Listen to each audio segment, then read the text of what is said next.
जुलाई 1947। America अभी अभी दूसरे विश्व युद्ध से बाहर निकला है।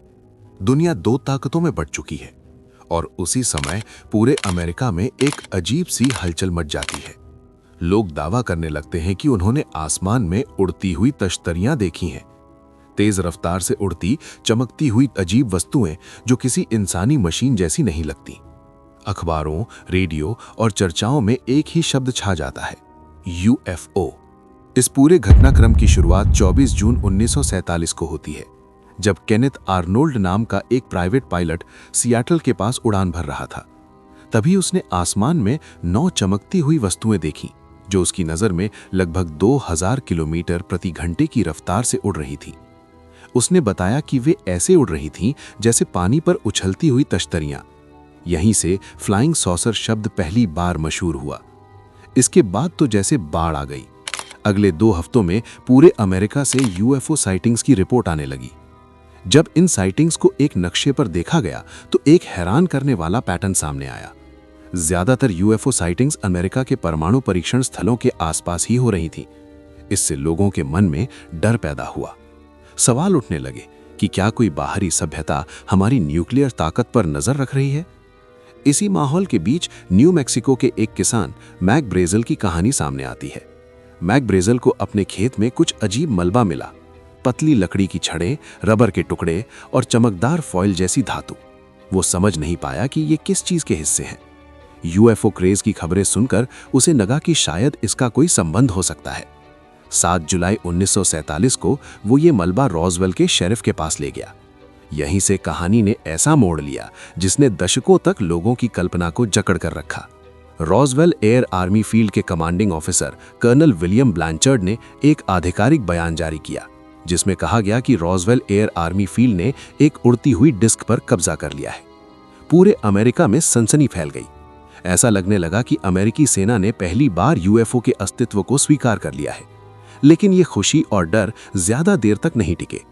अगले ही दिन अमेरिकी सेना ने अपना बयान बदल दिया। उन्होंने कहा कि जो मलबा मिला था वो किसी यूएफओ का नहीं बल्कि एक वेदर बलून का हिस्सा था।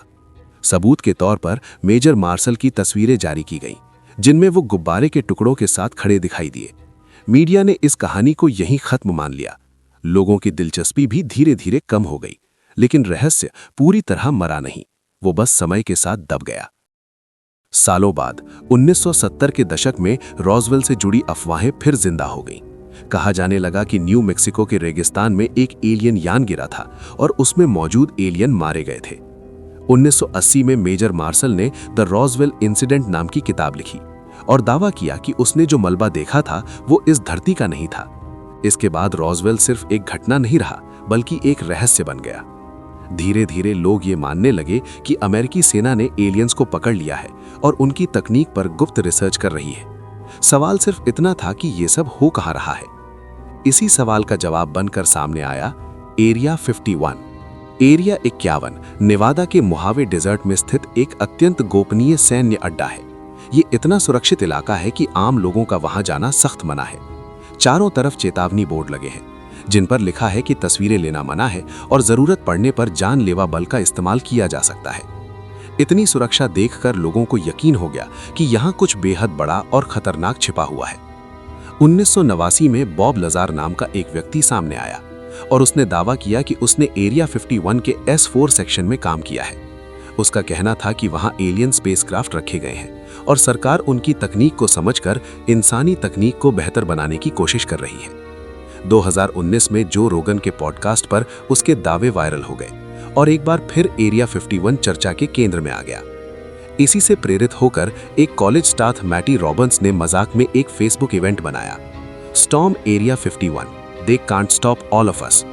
प्लान था कि लोग एक साथ जाकर एरिया 51 में घुसेंगे और सच्चाई सामने लाएंगे। पोस्ट में नारुतो रन जैसी मजाकिया बातें भी थी, जिससे साफ था कि ये एक प्रैंक है। लेकिन इंटरनेट ने इसे गंभीरता से ले लिया। कुछ ही हफ्तों में 20 लाख से ज्यादा लोगों ने इस इवेंट में शामिल होने की इच्छा जाहिर कर दी। सरकार और FBI सतर्क हो गई। खुद मैटी रॉबर्ट्स डर गया कि उसका मजाक इतना बड़ा रूप ले चुका है। आखिरकार 20 सितंबर 2019 को सिर्फ कुछ हजार लोग वहां पहुंचे और ये घटना एक एलियन थीम पार्टी बनकर रह गई।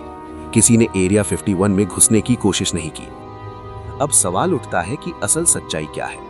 इसके लिए हमें कोल्ड वॉर के समय में लौटना होगा, जब अमेरिका और सोवियत यूनियन एक दूसरे से डरे हुए थे। अमेरिका को सोवियत न्यूक्लियर गतिविधियों पर नजर रखनी थी, लेकिन उस समय सैटेलाइट मौजूद नहीं थे। इसी जरूरत से पैदा हुए गुप्त जासूसी विमान, यूपू स्पाई प्लेन और बाद में SR-31 ब्लैकबर्ड जैसे विमान इतने ऊंचे और तेज उड़ते थे कि आम लोग उन्हें कभी देख नहीं पाए थे। जब ये विमान शाम के समय सूरज की रोशनी में चमकते हुए उड़ते थे तो लोगों को वो UFO लगते थे। CIA ने इन अफवाहों को खत्म करने के बजाय उन्हें फैलने दिया, क्योंकि UFO की कहानी उनके गुप्त सैन्य प्रोजेक्ट्स के लिए एक परफेक्ट कवर बन गई। 1994 में अमेरिकी वायुसेना ने बताया कि रॉसवेल में मिला मलबा प्रोजेक्ट मोगुल का हिस्सा था, जो परमाणु टेस्ट का पता लगाने वाला एक गुप्त गुब्बारा था। 2013 में CIA ने पहली बार आधिकारिक रूप से एरिया 55 के अस्तित्व को स्वीकार किया और कई दस्तावेज सार्वजनिक किए गए। बाद में UFO की जगह UAP यानी अनआइडेंटिफाइड एरियल फेनोमेना का इस्तेमाल शुरू हुआ। आज भी कई उड़ती हुई वस्तुएं ऐसी हैं जिनके बारे में सरकार साफ जवाब नहीं देती, लेकिन इसका मतलब ये नहीं कि वो एलियन ही हो। ज्यादातर मामलों में ये उन्नत सैन्य तकनीक, ड्रोन या सेंसर की गलत व्याख्या होती है। एरिया आज भी एक सक्रिय सैन्य अड्डा है जहां भविष्य के विमान और तकनीक पर काम होता है। तो सच ये है कि एरिया एलियन होने का कोई ठोस सबूत नहीं है, लेकिन ये भी सच है कि वहां ऐसी तकनीक मौजूद है जो आम इंसान की समझ से कहीं आगे है। और जब इंसान किसी चीज को समझ नहीं पाता तो वो उसे रहस्य बना देता है। अगर आपको ये कहानी पसंद आई हो तो ऐसे ही और रहस्यमय वीडियो देखने के लिए जुड़े रहिए। मिलते हैं अगले वीडियो में।